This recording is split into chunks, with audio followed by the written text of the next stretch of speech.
and welcome back to my channel. Jesus, I'm hungry, Max. So today I'm going to give my kitchen a makeover. You're probably thinking it isn't even that bad, and you would be right in thinking that. It's not that bad of a kitchen, but it does look better in videos and pictures. It's just not my style. I'll show you like up close what I actually mean. This black worktop is, I mean, it's dirty for one, but it sparkles. Can you tell? Can you see that? I'm just not into that. I think it's horrible, honestly. And the black subway tile. We've got subway tiles in the bathroom, but they are white. I just much prefer light and airy. And then the tiles on here as well. That is gross, I'm so sorry. But it's because the toaster, when the toast pops up, it sometimes pops out and then, well, yeah, that happens. But I think what I'm planning to do is removing these tiles off the actual shelf bit. It'll still be raised, but I just think I want these two to be the same, and then obviously replace the tiles at the top. I also forgot to mention that the white cupboards we actually painted. The colours we've chosen, going for a really light colour actually, on the worktop. And then the 3D wallpaper.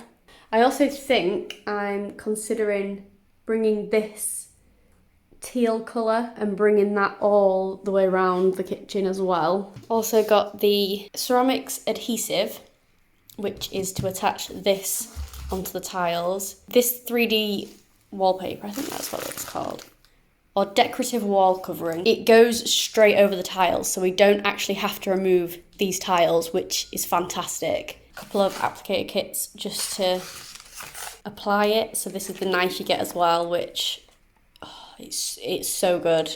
And then to finish off, we will also need to use sealant. So the first thing I decided to start with was the shelf thing that goes behind the oven. I don't know why that's there in the first place. I don't know who designed the kitchen. It's very strange, but it is what it is. I thought I'd start with that little bit just because it's the most like constructive or destructive. It's the most destructive bit of the whole entire project. Before sticking down any of the sticky black plastic on any surfaces, you're going to want to clean it down with an antibacterial spray. And then I used like a degreaser, so elbow grease is a firm favourite of mine.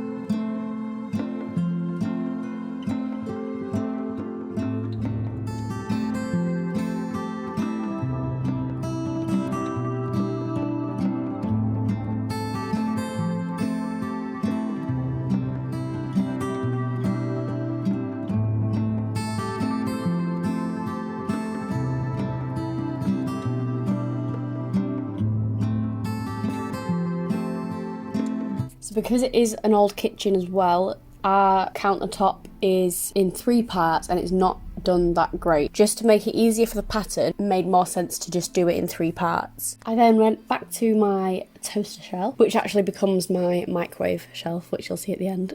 I used silicone to seal the wood down. I don't know if that's a normal thing to do. I don't know. We just decided that that's how we was going to do it. Obviously cut the wood to the right size, and then it slid underneath the tiles as well. So it made it really nice and flush with the tiles. I then moved on to the hob section of the worktop.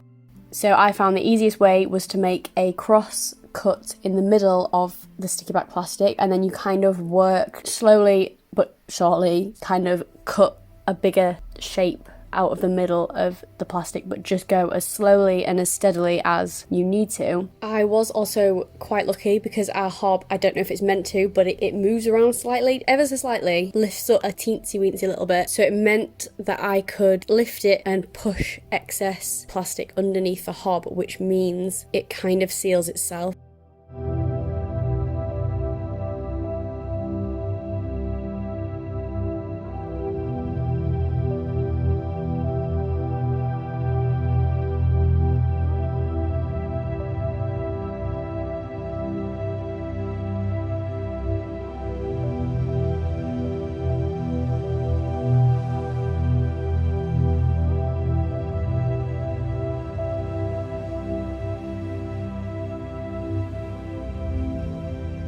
then moved on to the sink side of the worktop, which was the last piece, and to be fair, that was the hardest out of the 3 sections, just because it was a long piece and it had the big rectangular shape of the sink to cut out of the middle. Just make sure that when you cut your piece to stick onto your worktop, you have excess on all sides of the worktop, so you've got extra to work with as you're sticking it down.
The tiles, I did the full wall in one length because it was a big piece as well. It was just easier as we were sticking it on for us to both work together.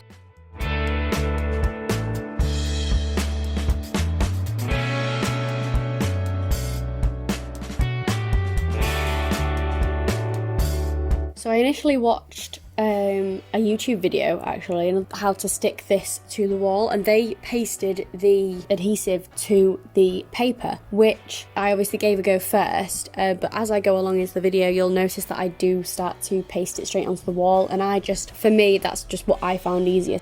We did also eventually buy some socket covers, socket templates, or I don't know what they're called. It was just better than sealing the plugs in again, and it just hid any nasty edges around the plugs as well.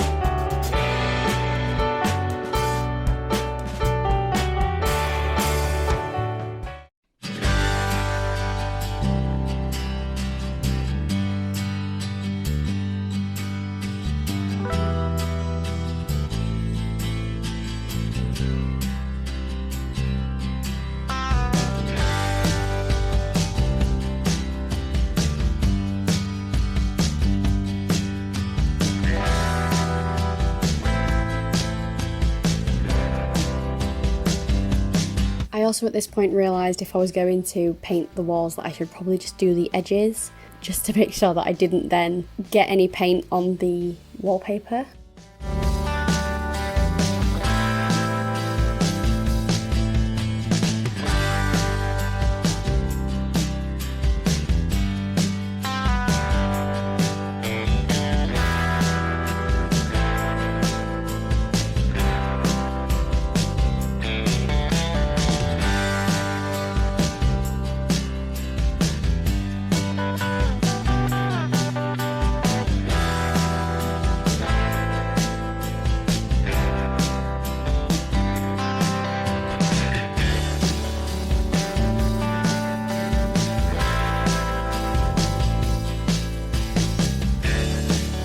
Also, I'm no professional. Obviously I had to seal around the edges, especially around the sink, especially near the sink, around the hob, and it just is the best way of cleaning up any edges. It just helps to make everything last a lot longer, but please don't judge my sealing efforts. I tried. I may do them again at some point, but for right now, I'm quite happy with how they came out. Yeah, but yeah, it was a good, I think it was a good go.